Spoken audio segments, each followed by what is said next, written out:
एक राखी सैनिकांसाठी, एक राखी आमच्या भावांसाठी, सैनिक दादासाठी. या ठिकाणी इयत्ता 7वीतल्या विद्यार्थ्यांना जे काही ग्रुप वर्क दिलं होतं त्या ग्रुप वर्कमध्ये 4 गटांनी खूप छान पद्धतीने राख्या तयार केलेल्या आहे. हा जो आहे या गटाने या 4 राख्या तयार केलेल्या आहे. त्यानंतर दुसऱ्या गटाने ही एक सुंदर अशी, एकच केली पण सुंदर अशी खूप छान अशी राखी बनवलेली आहे. तिसऱ्या गटाने या 3 राख्या. आणि अजून कोणते या गटातली राखी कोणती आहे? हां, ही एक आहे. हां, आणि ही कोणती आहे दाखव. हां, ही आरुषीच्या हातामध्ये आहे. ब्रदर, भावासाठी सुंदर अशी राखी बनवलेली आहे.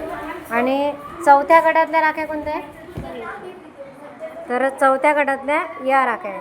तर बघा, मुलांची कल्पकता खूप छान पद्धतीने राख्या तयार केलेल्या आहे. पूर्ण मन लावून राख्या बनवलेल्या आहे. आणि सोबतच सैनिकांसाठी त्यांच्या मनामध्ये असणाऱ्या काही भावना त्यांनी पत्रांच्या माध्यमातून या ठिकाणी उतरवलेल्या आहे.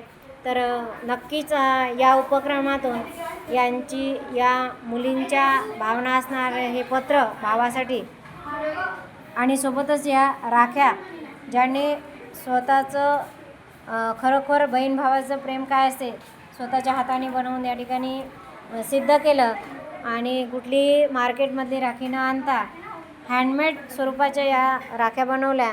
आणि या सर्व राख्या आणि या बहिणींचे हे पत्र सैनिकांपर्यंत नक्कीच जाणार आहे. तर पुन्हा एकदा आमच्या देशाचं रक्षण करणाऱ्या, देशाच्या सीमेवर लढणाऱ्या सर्व सैनिक बांधवांना हॅपी रक्षाबंधन.